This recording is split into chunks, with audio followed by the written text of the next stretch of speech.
नमस्कार, आप सभी दर्शकों का SPN9 न्यूज में बहुत बहुत स्वागत है। मैं हूं आपके साथ नाज़मीन खान।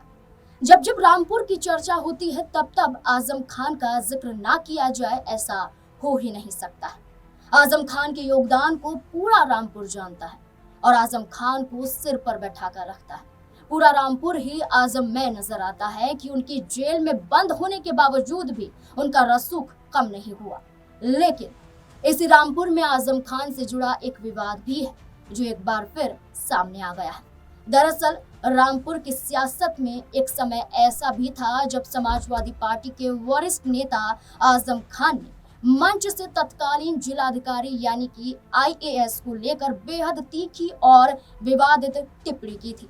आपको बता दें कि 15 अप्रैल 2019 को दिए गए इस बयान में उन्होंने कहा था कि कलेक्टर फलेक्टर से मत डरिए, चुनाव हो जाने दो, अल्लाह ने चाहा तो इसी से जूते साफ करवाऊंगा। उस समय रामपुर के जिलाधिकारी रहे IAS अंजनेय कुमार सिंह के खिलाफ ये बयान काफी सुर्खियों में रहा था। लेकिन शायद उस समय किसी ने नहीं सोचा था कि आने वाले सालों में वही अधिकारी रामपुर में प्रशासनिक कार्यवाही के जरिए आजम खान की राजनीतिक और आर्थिक पकड़ को कमजोर करने वाले प्रमुख चेहरों में शामिल हो जाएंगे। जी हाँ, आपको बता दें कि 6 मार्च 2021 को उत्तर प्रदेश सरकार ने अंजनेय कुमार सिंह को मुरादाबाद मंडल का कमिश्नर नियुक्त किया था। अब इस पद पर उन्हें पूरे 5 साल हो चुके हैं, जो प्रशासनिक सेवा में एक लंबी और चर्चित तैनाती मानी जाती है। 5 साल पूरा होने के मौके पर अंजनेय इस मौके पर काफी कुछ दोहराते हुए नजर आए, जो इस वक्त एक बड़े खुलासे के साथ देखा जा रहा है। उन्होंने एक विशेष बातचीत में कहा, किसी भी अधिकारी की पोस्टिंग और अवधि उसकी व्यक्तिगत उपलब्धि नहीं होती है, बल्कि सरकार जहां भी तैनात करती है वहां पूरी ईमानदारी से अपनी जिम्मेदारियों को निभाना ही उनका लक्ष्य रहता है। इसके साथ जब रामपुर में आजम खान और उनके परिवार के खिलाफ हुई प्रशासनिक कार्रवाई को लेकर उनसे सवाल पूछा गया तो अंजनेय कुमार सिंह ने कहा कि ये उनकी व्यक्तिगत उपलब्धि नहीं थी। उन्होंने कहा है कि प्रशासन के पास जो शिकायतें आई और जिनकी जांच में तथ्य सामने आए उन पर कार्रवाई करना उनकी जिम्मेदारी थी। उनके अनुसार ये उसी तरह की कार्रवाई थी जैसे किसी भी अवैध अतिक्रमण को हटाना।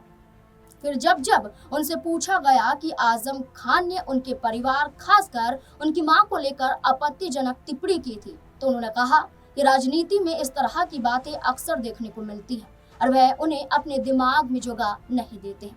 उनके मुताबिक कोई भी अधिकारी बिना अपनी ड्यूटी निभाए व्यक्तिगत एजेंडे के तहत कार्यवाही करेगा तो उसे उसके परिणाम भी भुगतने होंगे। अंजनेय कुमार सिंह ने ये भी स्वीकार किया कि अपने कार्यकाल के दौरान उन्हें कई बार धमकियां मिली। हालांकि उन्होंने कहा कि अगर कोई अधिकारी पूरी ईमानदारी और स्पष्टता के साथ काम करता है तो ऐसी प्रतिक्रियाएं सामने आना स्वाभाविक है। उनके अनुसार इन चुनौतियों को व्यक्तिगत तौर पर लेने के बजाय उन्हें अपने कर्तव्य का हिस्सा समझना चाहिए। जहां उन्होंने पूरे विवाद पर खुलकर जवाब दिया तो वहीं अब उनके राजनीति में आने की अटकलें भी लगाई जा रही हैं। अगर ऐसा होता है तो रामपुर में आजम खान के लिए बड़ी चुनौती अंजनेय बन सकते हैं। दरअसल इस सवाल के जवाब में अंजनेय ने कहा कि उन्हें अपना काम बेहद पसंद है और वे मानते हैं कि शायद इसी काम के लिए वे बने हैं। उन्होंने कहा कि प्रशासनिक सेवा में रहकर अपने प्रदेश और देश की सेवा करना उनके लिए गर्व और सौभाग्य की बात है। फिलहाल उनका पूरा ध्यान अपने वर्तमान दायित्वों को बेहतर तरीके से निभाने पर ही है।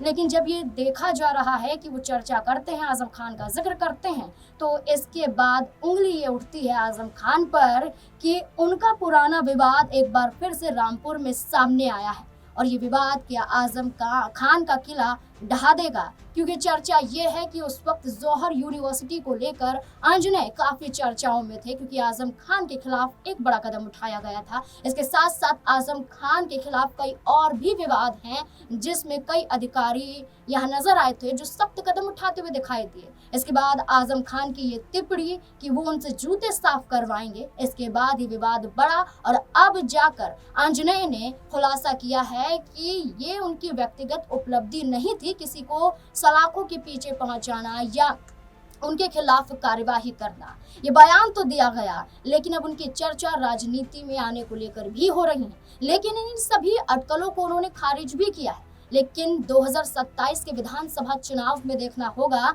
कि क्या वाकई वो शांत हो गए हैं, अपने काम पर ध्यान देंगे या फिर राजनीति में कदम रखेंगे और आजम खान की मुश्किलों को बढ़ाएंगे। आपको क्या लगता है? अपनी पूरी राय कमेंट सेक्शन में जरूर दें। देखते रहे SPN9 न्यूज़। धन्यवाद।